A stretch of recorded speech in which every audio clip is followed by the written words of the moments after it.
மீனம் ராசி அன்பர்களே, பங்குனி மாதம் என்ன பலன் எப்படி இருக்கு அப்படின்னு பார்க்கும் பொழுது உங்க ராசிநாதனான குரு பகவான் 4ஆம் இடத்துல சுகஸ்தானத்தில் உட்கார்ந்திருக்கார். இதுவரைக்கும் வக்ரமாக இருந்த குரு பகவான் இப்ப வக்ர நிவர்த்தி அடைந்து விட்டது. நிவர்த்தி அடைந்து விட்டு 10ஆம் இடமான தொழில் ஸ்தானத்தை பார்க்கிறார். அப்போ குரு பகவான் நல்லா இருக்கு, ராசிநாதன் நல்லா இருக்கு சுகஸ்தானத்தில். ஆனா ராசியில பார்த்தீங்கன்னா சனி, சூரியன், சுக்கிரன் இந்த 3 கிரகங்கள் உங்க ராசியில உட்கார்ந்துருக்கு. சனி பகவான் யார் அப்படின்னா விரையாதிபதி, அதே சமயத்தில் லாபத்தை கொடுக்கக்கூடியவன். அப்போது விரயத்தையும் கொடுப்பார், லாபத்தையும் கொடுப்பார் அப்படிங்கிறத மைண்டில் வச்சுக்கோங்க. சுக்கிரன் அப்படிங்கிறது உட்கார்ந்துருக்கார். சுக்கிரன் யார்? முயற்சி ஸ்தானத்தின் அதிபதி, தைரிய வீரியத்தோடு செயல்படுவதற்கு காரணகர்த்தவாக இருப்பவர் சுக்கிரன். அதே சுக்கிரன் தான் 8க்குரியவன், அட்டமாதிபதி. வலி, வேதனை, துக்கம், துயரம் மற்றும் எதிர்பாராத சம்பவங்கள் உங்களுக்கு நடக்குது அப்படின்னா அது சுக்கிரனை தான் குறிக்கும்.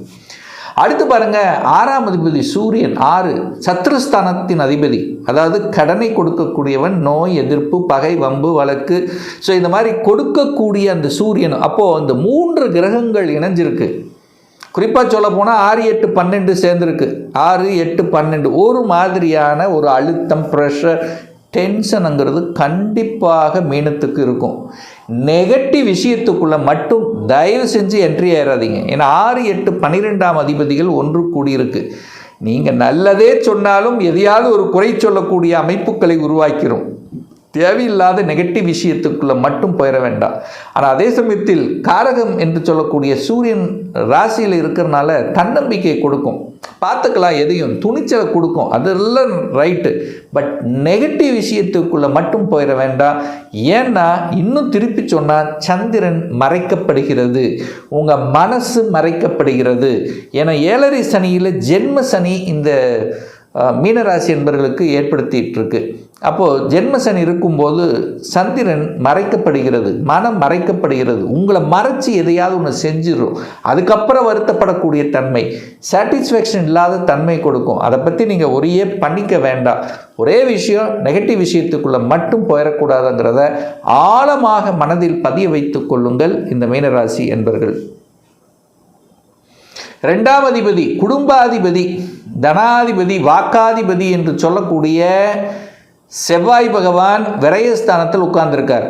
2க்குரியவன் 12இல் விரயம், பணம் விரயம், பணம் செலவாகுது அப்படிங்கிறது காமிக்குது. சுப செலவுகளை செய்து கொள்வது சிறப்பு அப்படிங்கிறத மைண்டில் வச்சுக்கோங்க. அதுவும் ராகுவோடு சேர்ந்துருக்கு. வாக்காதிபதியாக இருக்கக்கூடிய செவ்வாய் ராகுவோடு சேர்ந்துருக்கு. உங்களை டெம்ப்ட் பண்ணுவாங்க. செவ்வாயினாலே நார்மலாக செவ்வாயினாலே பேச்சு கடினமாக இருக்கும், பேச்சு கம்பீரமாக இருக்கும். அந்த பேச்சு என்ன செவ்வாயினாலே அந்த கோபக்காரக கிரகம் அப்படின்னு சொல்லுவோம். அது ராகுவோடு சேர்ந்ததுனா கடுப்பாக்கி விடுவாங்க. கடுமையாக பேச வைக்கக்கூடிய தன்மையை உருவாக்கிறோம். அதுக்குள்ளே போக வேண்டாம். குடும்ப உறவுகளில் கோபப்படுறது, ஆக்ரோஷப்படுவது இந்த மாதம் முற்றிலும் தவிர்ப்பது மீனத்துக்கு நல்லது. ஏன்னா நீங்கள் நல்லதே சொன்னாலும் கொஞ்சம் சவுண்டாக பேசிட்டா போதும், ஐயோ அப்படிங்கிற மாதிரி, அதாவது உங்களை அப்படியே நெகட்டிவ் நினைக்கக்கூடிய அமைப்புகளை உருவாக்கும். அதனால் வருத்தப்படுவது நீங்களாகத்தான் இருக்குமே ஒழிய மற்றவர்கள் அதை பற்றி கவலைப்பட மாட்டாங்க. உங்கள் குடும்ப விஷயத்தை, ராகு அப்படிங்கிறது அந்நியர்கள். அப்போ குடும்பஸ்தானத்தின் அதிபதியோடு ராகு சேர்ந்திருக்கிறதுனால அந்நியர்களின் குறுக்கீடு வராமல் பார்த்து கொண்டாலே பொதுவானது. மற்றவர் குடும்ப விஷயத்துக்கு நீங்கள் போகாமல் உங்கள் குடும்ப விஷயத்துக்கு 3ஆம் நபர்களை அனுமதிக்காமல் இருந்தாலே உங்களுக்கு எந்த பிரச்சனையும் வரப்போவது இல்லை. பணத்தை யாரை நம்பியும் கொடுத்து ஏமாற வேண்டாம். அதாவது ராகுன்னா பிரம்மாண்டம், பிரம்மாண்டமான ஆசையை காண்பித்து, புதன் வேற கூட இருக்காரா? புதன்னா எழுத்தில் கவனமாக இருக்கணும். புதன்னாலே டாக்குமெண்ட் கவனமாக இருக்கணும். புதன்னாலே தகவல் தொடர்பு துறை, கம்யூனிகேஷன், ஒரு மெசேஜ் வர்றது, வாட்ஸ்அப்பில் வருது, இதெல்லாம் பெருசாக நம்பி ஏமாறக்கூடாது அப்படிங்கிறத மீனராசி என்பவர்கள் புரிந்து கொள்ள வேண்டும். குரு 4ல் இருக்கார், நீங்கள் போய் 4ஆம் இடத்தில் இருக்கிறீங்க, செலவு செய்யணும்னு இருக்கு. அப்போ சுப செலவுகளை செய்து கொள்ளுங்கள். ஒரு வீடு, வண்டி, வாகனங்கள் வாங்குவதற்கு ஏற்றதாக இருக்குமா? கண்டிப்பாக ஏற்றதாக இருக்கும். ஏன்னா குரு புதன் பகவானை பார்க்குறார், விரயஸ்தானத்தில் இருக்கார். உங்களுக்கு செலவாகணும், அந்த செலவை சுப செலவுகளாக ஒரு இடத்தை வாங்கிறது, நிலத்தை வாங்கிறது, வீட்டை வாங்கிறது, வீடு அதாவது இந்த மாதிரி என்ன சொல்கிறது, சொத்துக்களாக வாங்குவதற்கு எந்த தடையும் இல்லை. ஒரே விஷயம், உங்கள் சந்திரன் மறைக்கப்படுறதுனால உங்கள் மனசை மறைஞ்சு வில்லங்கம் இருக்கிற இடத்த உங்கள் கைக்கு கட்டி விட்டுருவாங்க. அப்போ வில்லங்கம் இல்லாமல் பார்த்து கொள்வது நல்லது. அப்போ டாக்குமெண்ட் எந்த இடத்தை இந்த மாதம் யாராவது ரிஜிஸ்ட்ரேஷன் பண்ணுறீங்க இந்த மீனராசி என்பவர்கள்னா, டாக்குமெண்ட்டை ஒரு தடவைக்கு 2 தடவை செக் பண்ணணுங்கிறத ஆழமாக மனதில் பதிய வைத்துக் கொள்ளுங்கள். சார் ஏன் சார் இதை சொல்கிறீங்க? புதன் டாக்குமெண்ட்டுக்காரகன் யாரோட சேர்ந்திருக்கார்? ராகுவோட சேர்ந்திருக்கார், ஒரு பாம்பு கிரகத்தோடு சேர்ந்திருக்கு. அப்போது உங்களுக்கு ஏமாறுவதற்கான வாய்ப்புகளை உருவாக்கும். அதில் நீங்கள் கவனத்தோடு செயல்படணும், அவ்வளோதான். வேலை கிடைக்குமா சார்? கண்டிப்பாக. 6ஆம் அதிபதி உங்கள் ராசியிலேயே உட்கார்ந்துருக்கார், அங்கே கேது இருக்கார். அப்போது வேலையை மட்டும் விட்டுறக்கூடாது, தயவு செஞ்சு. ஏன்னா உங்களை டெம்ப்ட் ஆக்குவாங்க. இப்போது நீங்கள் என்னதான் நல்லதை செய்தாலும் ஒரு குறை சொல்லக்கூடிய தன்மை இருக்கும். இப்போ கோபம் ஆக்ரோஷம் வந்து டக்குன்னு வேலை விட வேண்டிய அந்த கோபத்தால் எதையாவது ஒன்று பண்ணிட்டு வந்துடுவீங்க. அதை மட்டும் கூடவே கூடாது மீனராசி என்பர்கள். அதை நான் முன்னாடியே சொல்லிட்டேனே, உங்களை டெம்ப்ட் ஆக்குவாங்க. அவசரப்பட்டு வேலையை மட்டும் விட்டுறக்கூடாது, எக்காரணத்தை கொண்டும் விட்டுவிடக்கூடாது என்பதை ஆழமாக மனதில் பதிய வைத்து கொள்ளுங்கள் அப்படின்னு சொல்கிறேன்.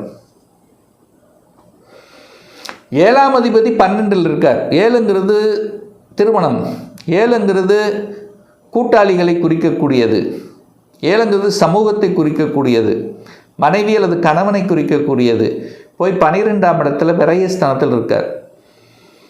அப்போது கோவப்படக்கூடாது, சண்டை போடக்கூடாது.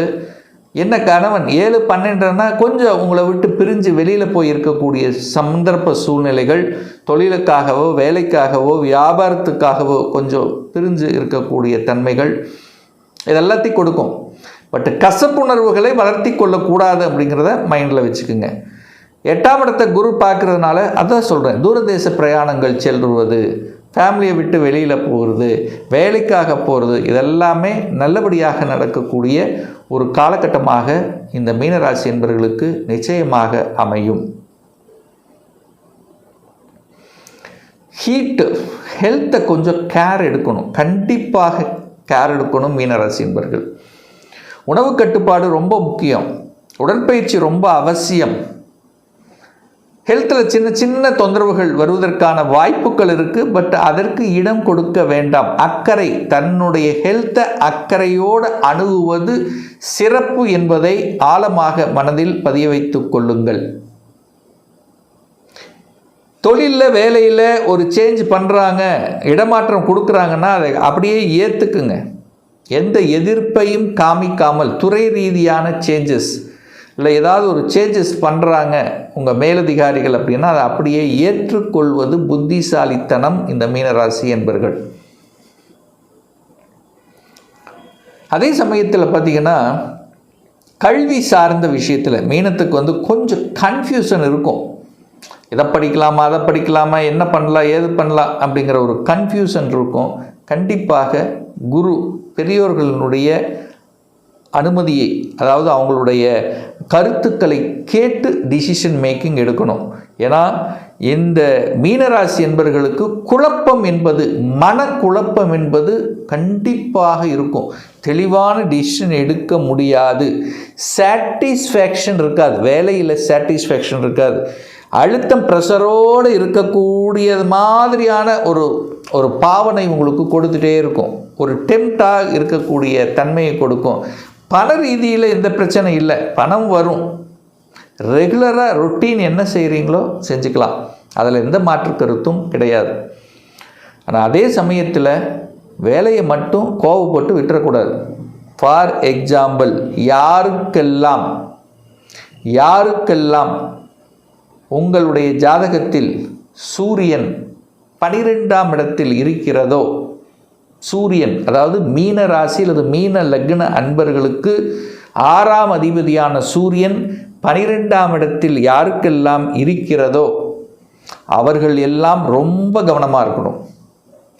யாருக்கெல்லாம் ராகு பகவான் யாருக்கெல்லாம் ராகு பகவான் உங்கள் ராசியிலேயே இருக்கிறதோ அவர்களெல்லாம் கவனமாக நீங்களாகவே கெடுத்துக்கூடாது வேலையில்.